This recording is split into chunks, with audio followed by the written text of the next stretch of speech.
I reckon we ought to keep moving. Do you think they are still following us? Not for much longer, they won't. The gunshot came before the scream. It cracked through the quiet evening air of Red Hollow, like a whip snapping over bare skin. Horses whirred in the street. A lantern shattered against the boardwalk, and Clara Bennett felt the sound hit her chest before she even understood what had happened. She had just stepped out of the telegraph office, the folded message still clutched in her hand, when she saw him fall. The sheriff. He dropped to his knees in the dirt outside the saloon, blood darkening the front of his vest. And standing 20 feet away, revolver still smoking in his hand, was a tall man in a dust-covered coat.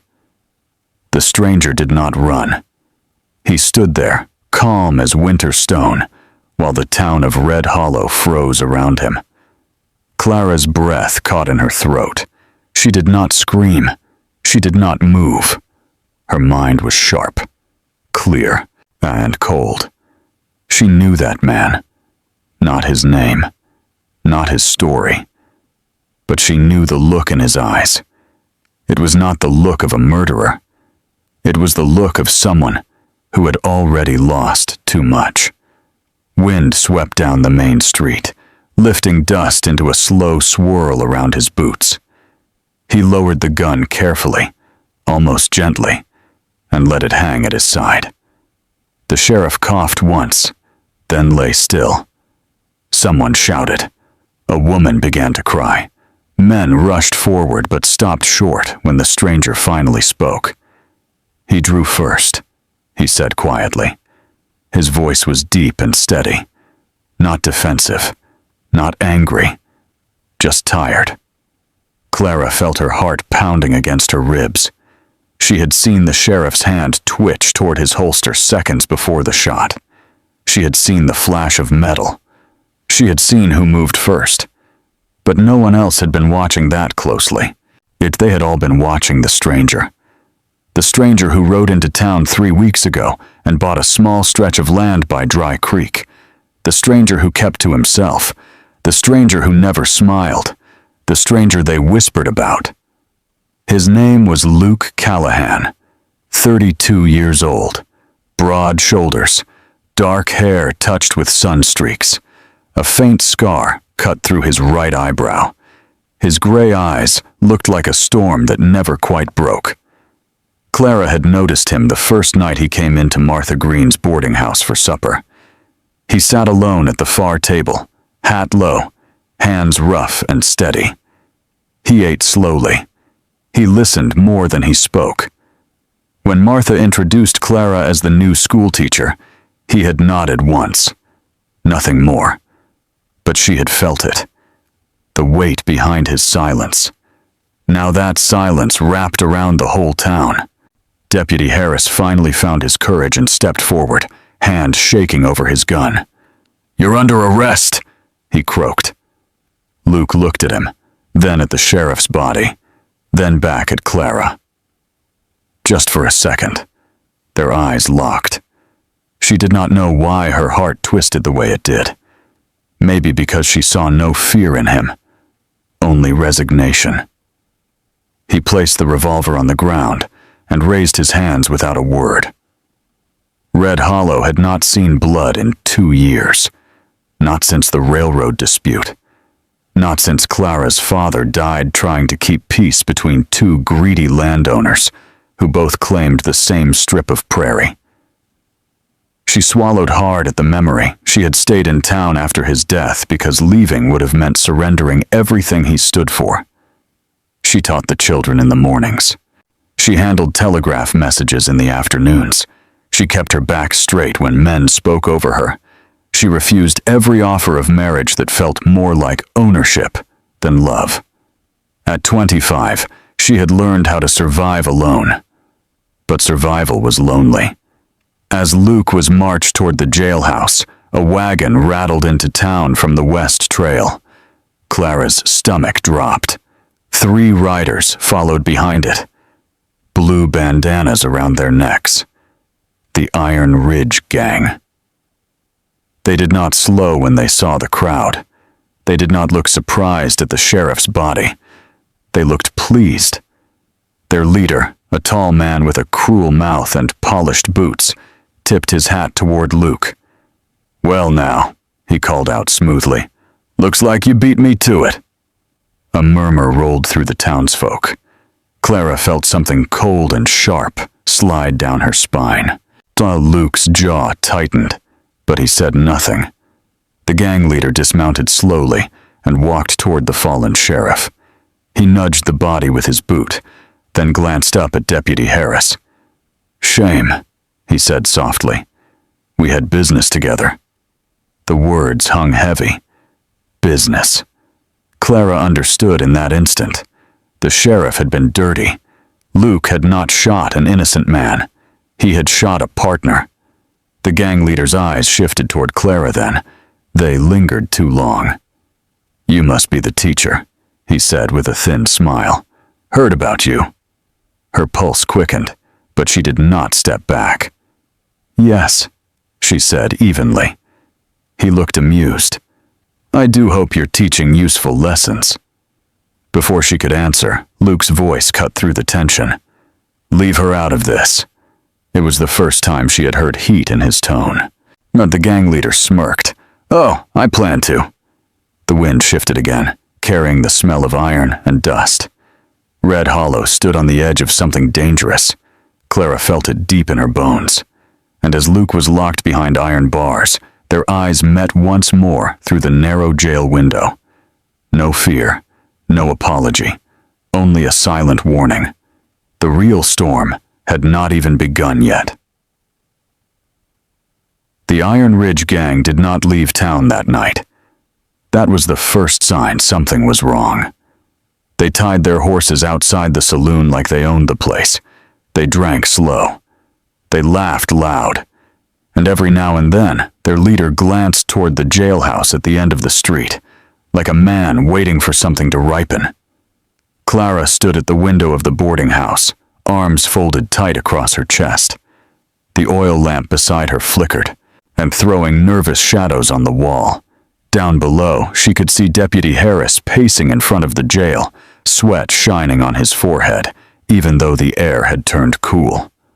Luke Callahan sat behind iron bars, hands resting on his knees, back straight against the wall. He looked like a man resting before a long ride, not one awaiting trial for killing the sheriff. Clara could not stop thinking about what the gang leader had said. We had business together. She turned from the window and reached for her shawl. If the sheriff had been working with Iron Ridge, then Luke had not just shot a man. He had interrupted something bigger, something profitable, and that meant Luke was not safe in that cell. She stepped out into the street. The boardwalk creaked under her boots. A few heads turned, but no one stopped her. Then she walked straight to the jail. Deputy Harris jumped when he saw her. "Miss Bennett, you shouldn't be out," he muttered. "It's not safe." "Neither is that cell," she replied quietly. He looked confused. Before he could argue, she slipped past him and stepped inside. The small jailhouse smelled of dust and old wood. Luke lifted his head as she entered. Their eyes met again. Up close, she saw the bruise forming along his jaw where someone had struck him earlier. His knuckles were scraped raw. "You shouldn't be here," he said. His voice was softer now. Not a command, a concern. "I saw what happened," Clara answered. The sheriff drew first. A muscle moved in his cheek. "Doesn't matter," he said. "Harris won't stand against Iron Ridge. No one will." She stepped closer to the bars. "Why were they working with him?" Luke hesitated. Then he leaned forward slightly, lowering his voice. The sheriff was helping them reroute payroll wagons. Army gold passes through Red Hollow twice a year. He'd tip them off. They'd take the shipment outside town limits. Everyone got rich. Her stomach twisted. "And you?" she asked. "I used to ride with men like that," he said plainly. "Not Iron Ridge. Another outfit. Years ago." There was no pride in his tone. "Why'd you leave?" His eyes darkened. Because one night we robbed the wrong wagon. Silence stretched between them. Clara felt the weight of something unsaid, something heavy. And tomorrow, Luke continued, Iron Ridge plans to take the army payroll coming through at dawn. Sheriff was supposed to clear the road. Now he's dead. So they'll make an example instead. Of you, she whispered. He nodded once. They'll drag me out before sunrise, say I confessed, then they'll ride. A chill crawled up her spine. Deputy Harris won't allow that. Luke gave a humorless half-smile. Harris won't even look me in the eye. Outside, a burst of laughter echoed from the saloon. Clara's pulse began to race. If Iron Ridge controlled the town, then the payroll wagon was doomed. And so was Luke. She thought of her father, of standing in this same street years ago watching men argue over greed, of how easily good people stayed silent when fear was louder than truth. She would not stay silent again. I can send a telegraph, she said suddenly. Warn the army escort. Luke looked at her sharply. If you do that and they find out, they'll burn this town down. I know. He stared at her for a long moment. You're braver than you look, Miss Bennett. I have to be.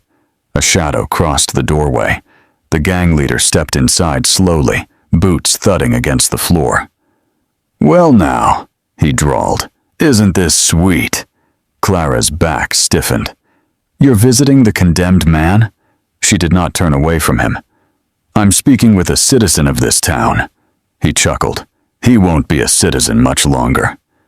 He walked closer to the cell and studied Luke through the bars. You should have minded your business, Callahan. Luke said nothing. The gang leader's gaze shifted back to Clara. You know, he said thoughtfully, a pretty thing like you shouldn't waste sympathy on a killer. He didn't murder anyone, Clara replied steadily. The leader stepped closer until he was only a few feet from her. You think you know what happened? She met his eyes without flinching. I was watching. Something cold flickered behind his smile. That's unfortunate. The air inside the jailhouse felt tight.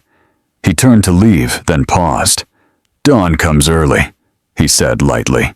Best get some rest. When he was gone, Clara exhaled slowly. They're not even hiding it, she whispered. No, Luke agreed. They don't need to. She looked at him through the bars, heart pounding harder with every passing second. Listen to me, she said. I won't let them kill you. His expression shifted. For the first time, something vulnerable moved behind his storm-gray eyes. Why? He asked quietly. She swallowed. Because I'm tired of men with guns deciding what's right. Outside, a thunder rolled low across the prairie. A storm was building fast, and Clara Bennett knew that before sunrise, she would have to choose between safety and everything she believed in. Wait, before we move on, what do you think about the story so far? Drop your thoughts in the comments, I'm really curious to know. The storm broke just after midnight. Rain slammed against the rooftops of Red Hollow, washing dust from the boardwalk and turning the street into thick mud. Thunder rolled across the prairie like distant cannon fire. Clara stood inside the telegraph office, hands hovering over the brass key. Her heart pounded so hard she could hear it in her ears. If she sent the message, Iron Ridge would know someone warned the army escort. They would tear the town apart, looking for the traitor. If she stayed silent, Luke would be dead before sunrise. She closed her eyes for one breath. Then she began tapping. Her fingers moved fast and steady. Army escort, Red Hollow compromised. Iron Ridge ambush at Devil's Crossing. Arrive heavy. Before dawn. The wire clicked back faintly. Message received. She stepped back from the desk, chest rising and falling. There was no turning back now. A sharp knock exploded against the door. Clara spun around. The gang leader stood in the doorway, rain dripping from the brim of his hat. 2 of his men waited behind him. "Couldn't sleep?" he asked softly. Her pulse spiked. "You're not supposed to be in here." He walked inside anyway. "Funny thing," he said calmly, eyes sliding to the telegraph key. "I heard tapping." Clara held her ground. "I log weather updates at night." He smiled slowly. That's so?" He reached out and ran his fingers over the key. It was still warm. His eyes darkened. Before he could speak, a gunshot cracked outside. Then another. Shouting followed. The gang leader's expression shifted from suspicion to fury. "What did you do?" he demanded. Clara didn't answer. The front door burst open, and Deputy Harris stumbled in, face pale. "They're here," he gasped. "Army riders. Full escort." The gang leader swore violently. He grabbed Clara by the arm, pulling her forward. "You think you're clever?" he hissed. A third gunshot shattered the window. Glass rained down around them. The army had arrived early. Outside, chaos erupted. Horses screamed. Men shouted. Thunder mixed with rifle fire. Clara twisted hard and stomped on his boot heel. He loosened his grip for just a second. She ran. Rain soaked her hair instantly as she sprinted toward the jailhouse. Bullets snapped past her, kicking mud at her boots. Inside the jail, Luke was already on his feet, eyes sharp. "You sent it," he said. She grabbed the keys hanging by the wall and unlocked the cell with shaking hands. "We don't have much time." He stepped out, flexing his stiff shoulders. Gunfire echoed close now. Through the doorway, they saw Iron Ridge riders trying to break through the sudden army blockade forming at the edge of town. "They'll try to escape south," Luke said quickly. "Devil's Crossing." He picked up a fallen rifle from the floor. Clara grabbed a revolver from the sheriff's old desk. Luke glanced at her. "You know how to use that?" She met his gaze. "I learned fast." A quick, tight smile flickered across his face. And they stepped back into the storm together. Rain poured down in sheets. Lightning split the sky white. The entire street had turned into a battlefield of mud and smoke. The gang leader mounted his horse at the far end of town, shouting orders. He saw Luke free. Their eyes locked across the rain.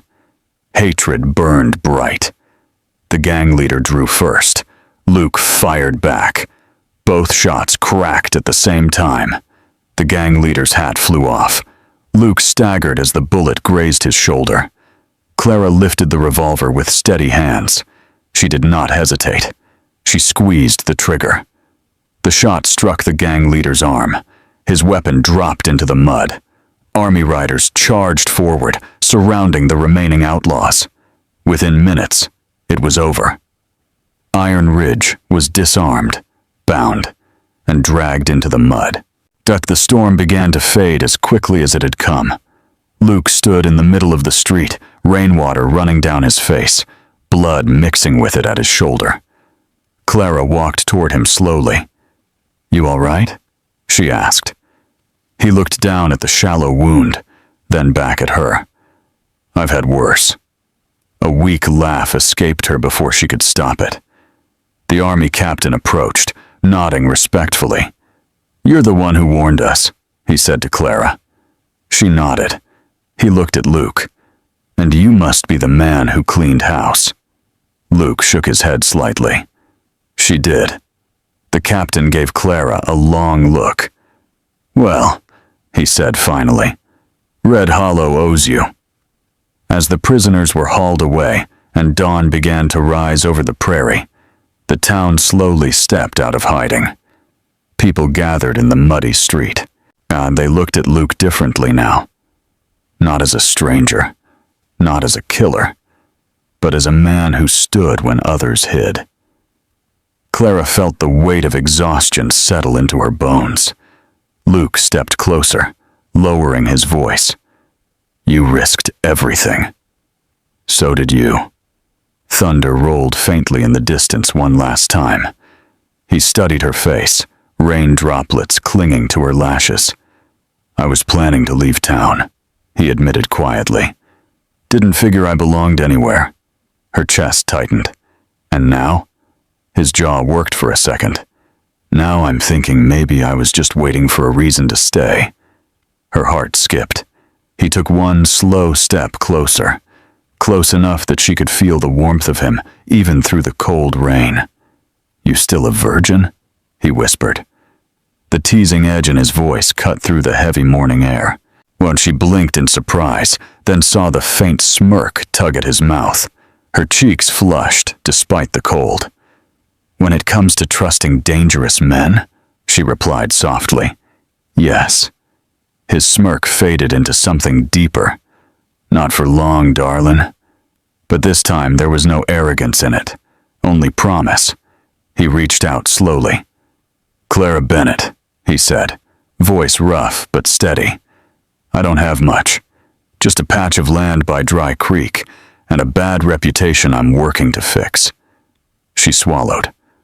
I don't need much. He held her gaze. I'd like to stay.